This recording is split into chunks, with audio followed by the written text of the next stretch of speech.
watching the live first version of the watch party here. I ended just before we jumped into TDR at the top of the hour, but I had a couple more things left to run through because I want to give the full picture of what is this going on with this guy's economy. That is Donald Trump.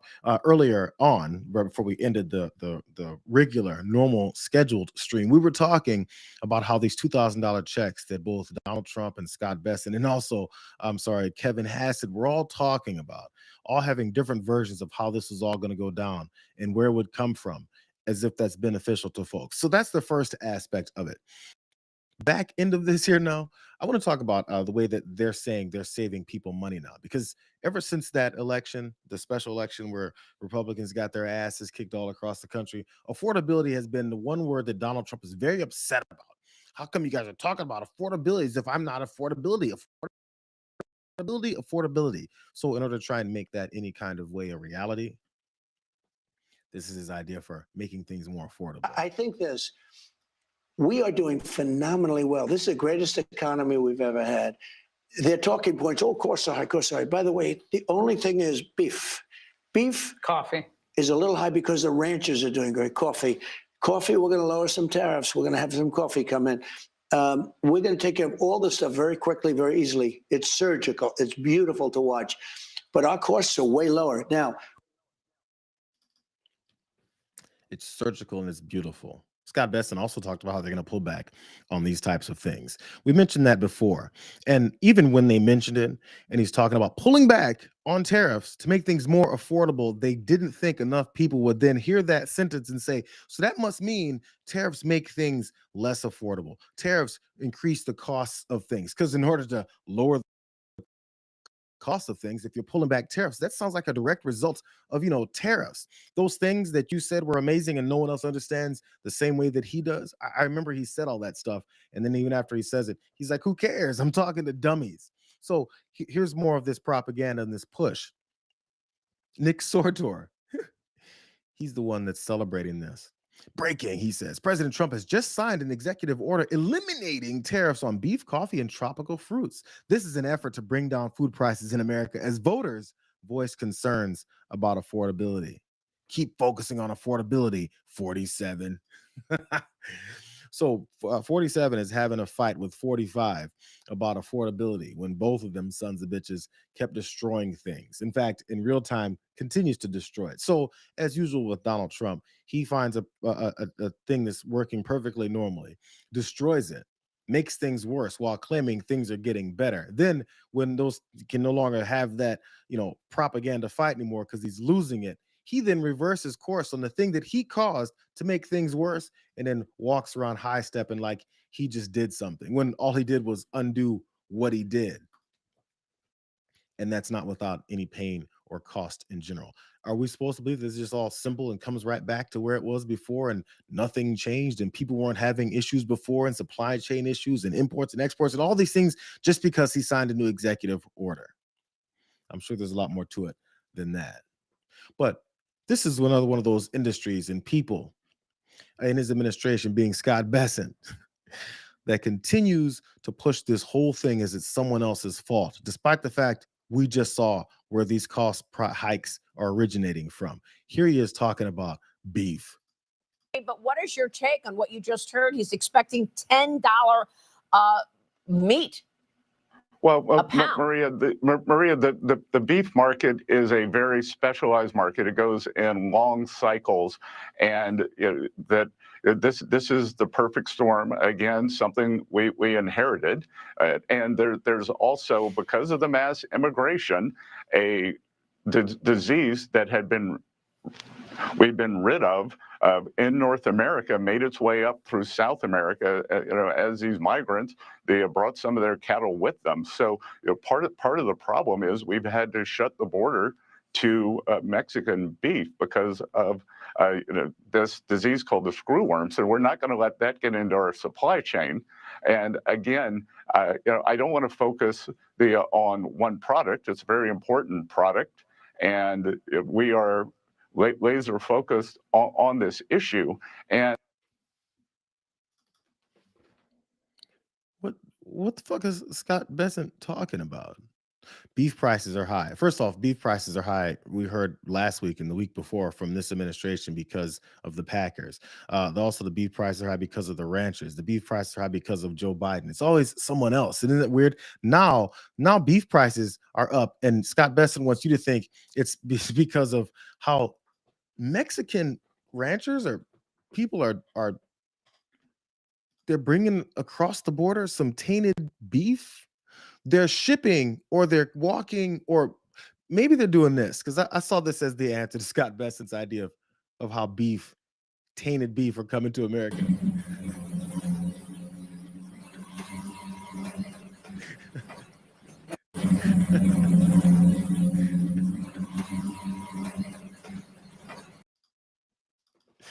Build that wall. I mean, we need to build a wall that cows apparently can't jump over with the help of their fellow cows. I didn't come up with that. Someone else posted that because everyone's all on these dum-dums heads all over the internet because they're fools and they want people to start believing this nonsense. This is actually what they were talking about. This is what Scott Besson was trying to talk his way around was this CEO of Omaha Steaks.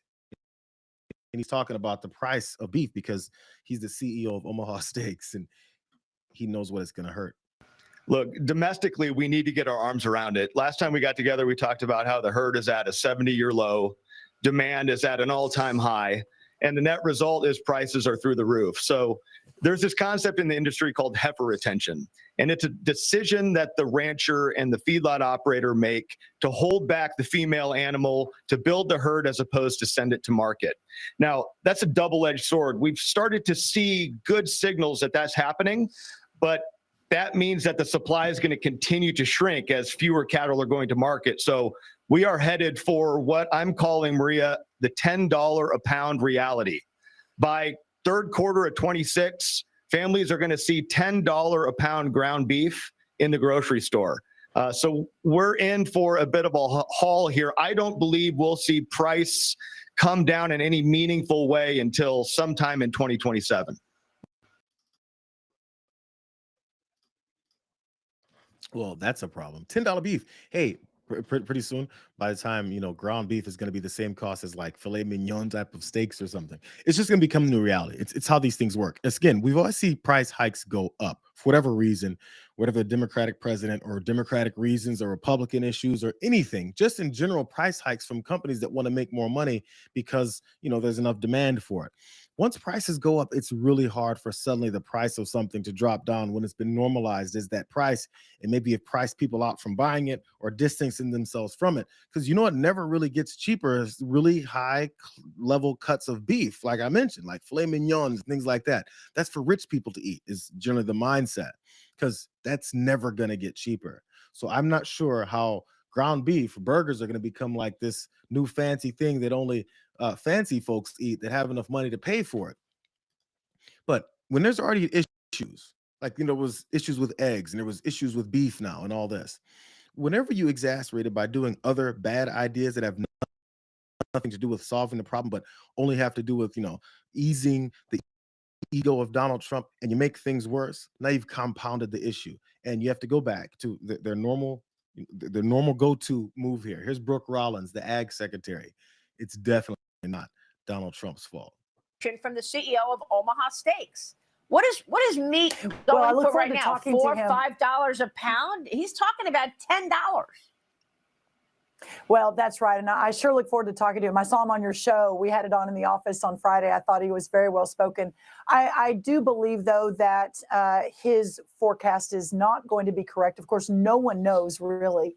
But the idea that we won't get prices down until 2027, I think there are a couple of important factors here, Maria. The first is this, that we are suffering from the last administration's literal war on cattle.